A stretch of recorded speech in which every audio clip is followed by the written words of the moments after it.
નમસ્કાર મિત્રો, ખાસ કરીને આજના વિડીયોમાં આપણે વાત કરવાની છે નૈઋત્યનું ચોમાસું, અરબ સાગરની અંદર અત્યારે જે એક સિસ્ટમ છે તે, અને હવે આપણે હીટવેવની શું પરિસ્થિતિ રહેશે તમામ વિશેની માહિતી આપું એ પહેલાં આપણે એ પણ જણાવી દઉં. થોડા દિવસ પહેલાં આપણે દવા છાંટવાના ડ્રોનનો એક વિડીયો મૂકેલો હતો, એટલે એ વિડીયો પણ ખૂબ જરૂરી છે. આ વિડીયોના અંતમાં સાઈડમાં બતાવશે, દરેક મિત્રો એ વિડીયો જોઈ લેવો. હવે વાત કરવાની છે નૈઋત્યના ચોમાસાને. આમ જોવા જઈએ તો નૈઋત્યનું ચોમાસું છે એ સમય કરતાં વહેલું થોડુંક આગળ ચાલી રહ્યું છે. શ્રીલંકાના 50% ભાગો ગઈકાલ સુધીમાં કવર થયા હતા. આજે લગભગ શ્રીલંકાના ઉત્તર પાર્ટો સુધી નૈઋત્યનું ચોમાસું છે તે પહોંચી ગયું છે. એટલે ચોમાસું છે એ હવે ઝડપથી ગમે ત્યારે કેરળ સુધી પણ પહોંચી શકે છે. આમ તો 1 જૂન છે એ કેરળમાં ચોમાસું પહોંચવાની નોર્મલ તારીખ છે. કદાચ 1 જૂન પહેલાં જ ચોમાસું છે એ કેરળના દરિયાકાંઠે ટકરાય તેવી શક્યતાઓ છે. એટલે ચોમાસું ઝડપથી આગળ ચાલી રહ્યું છે. બીજી વાત કરવાની છે અરબ સાગરની સિસ્ટમની. આમ તો આપણે ઘણા સમય પહેલાં એક વાત કરી હતી કે જે તમિલનાડુના દરિયાકાંઠે સિસ્ટમ બનશે, તમિલનાડુ ઉપર થઈ, કેરળ થઈ અને પછી અરબ સાગરમાં આવશે.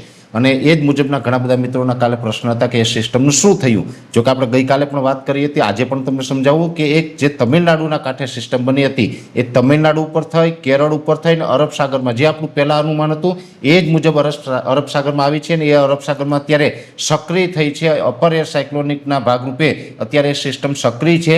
જો કે અત્યારે એને જે વધારે મજબૂત બનવા માટે યોગ્ય હવામાન મળવું જોઈએ તે યોગ્ય હવામાન અરબ સાગરમાં નથી મળી રહ્યું. એટલે કદાચ આ સિસ્ટમ છે વધીને લો પ્રેશર સુધી જશે, એનાથી વધારે મજબૂત થઈ અને સાયક્લોન સુધી જાય તેવી પરિસ્થિતિ ખૂબ ઓછી છે. જો કે આગળ એ ચાલતા પછી અનુકૂળ હવામાન આવે ને કદાચ સાયક્લોન બને તો એ વાત અપવાદ રહેશે. પણ અત્યારે એવું લાગી રહ્યું છે કે કમસે કમ લો પ્રેશર સુધી આ સિસ્ટમ છે એ આવી શકે ને અત્યારે અરબ સાગરમાં સક્રિય છે, જેને કારણે આજથી લઈ અને 27 તારીખ સુધી રાજ્યમાં છૂટાછવાયા પ્રી મોન્સૂન એક્ટિવિટીની પણ શક્યતાઓ છે. એટલે આ એક સિસ્ટમ વિશેની ખાસ માહિતી હતી. બીજી વાત હવે કરવાની છે હીટવેવની. આમ જોવા જઈએ તો જે 9 એપ્રિલથી હીટવેવનો રાઉન્ડ ચાલુ થયો હતો એ આપણે મે મહિનાના છેલ્લા અઠવાડિયા સુધી ચાલ્યો.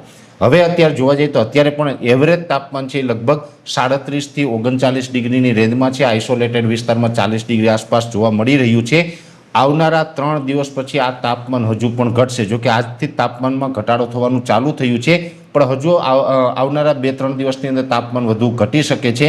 જેમાં ખાસ કરીને 24 તારીખ પછીથી તાપમાન છે એ લગભગ બધા જ વિસ્તારોની અંદર 40 ડિગ્રીની અંદર રહેશે. એ પછી લગભગ જે એવરેજ ગુજરાતનું તાપમાન છે એ 36 થી 38 ડિગ્રીની રેન્જમાં રહેવાનું છે. એટલે તાપમાન છે એ લગભગ ઓલ ઓવર ગુજરાતની અંદર 3 દિવસ પછી 40 ડિગ્રી કરતાં ઘટી જશે. પણ હવે આપણે ઉકળાટ અને બફારો છે એમાં વધારો થવાનો છે. કેમ કે ચોમાસું આગળ વધી રહ્યું છે. અરબ સાગરમાં હવે સક્રિયતા જોવા મળી રહી છે. અને અત્યારે જે અરબ સાગરના ભેજવાળા પવન ફૂંકાઈ રહ્યા છે, આ ભેજને કારણે હવે ગરમી, ઉકળાટ અને બફારો છે આમાં વધારો સતત થવાનો છે. અને હવે આવનારા સમયની અંદર આપણે અસહ્ય ગરમીનો સામનો કરવો પડશે. એટલે અત્યાર સુધી આપણે તાપમાનનો સામનો કરતા હતા. જોકે હવે એ તાપમાનમાંથી આપણે 2-4 દિવસની અંદર મુક્તિ મળી જશે. અને પછી હવે આ ઉનાળા દરમિયાન તાપમાન છે 40 ડિગ્રીને પાર થાય તેવી શક્યતાઓ નથી. એટલે હવે હીટવેવ નથી આવવાની. આ બધા મિત્રોએ નોંધ લેવાની છે કે અતિ તાપમાન ઊંચું જાય એવું નથી થવાનું. હવે 40 ડિગ્રી કરતાં તાપમાન ચોક્કસથી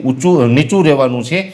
40 ડિગ્રી કરતાં તાપમાન ભલે નીચું હશે છતાં પણ આપણે તાપમાનનો જે અહેસાસ હોય છે એ વધુ તાપમાનનો અહેસાસ થશે. એનું કારણ છે કે હવે ભેજવાળા પવનો આવી રહ્યા છે, એને કારણે ઉકળાટ અને બફારો છે આ વધતો જશે. અત્યારે પણ આમ તો ઉકળાટ અને બફારામાં વધારો થયો છે. આ ઉકળાટ અને બફારો છે એમાં હજુ પણ ઓર વધારો થાય અને લગભગ 1 મહિના સુધી આપણે સતત ઉકળાટ અને બફારા વચ્ચે પસાર કરવો પડે તેવી શક્યતાઓ છે. ભલે જૂન મહિનાની અંદર ચોમાસું બેસી જશે તો પણ 30 જૂન સુધી આપણે સખત ઉકળાટ અને બફારો છે એ જોવા મળશે એવું અત્યારે લાગી રહ્યું છે. પણ એક સારી વાત એ છે કે હવે 40 ડિગ્રીને પાર તાપમાન જવાનું નથી. એટલે ખાસ કરીને નૈઋત્યનું ચોમાસું, અરબ સાગરની સિસ્ટમ, હીટવેવ અને ઉકળાટ વિશેની માહિતી આપવાનો પ્રયત્ન કર્યો છે. વિશેષ માહિતી નેક્સ્ટ વિડીયોમાં આપશું. પણ શરૂઆતમાં જણાવ્યું હતું આ સાઈડમાં વિડીયો દેખાઈને ટચ કરીને જોશો એટલે દવા છાંટવાના ડ્રોન વિશેની સંપૂર્ણ માહિતી મળશે. વિડીયોને લાઇક આપીને દરેક ગ્રુપમાં શેર કરજો. યુટ્યુબને સબસ્ક્રાઇબ કરજો. ફેસબુક અને ઇન્સ્ટાગ્રામને ફોલો કરજો. નમસ્કાર.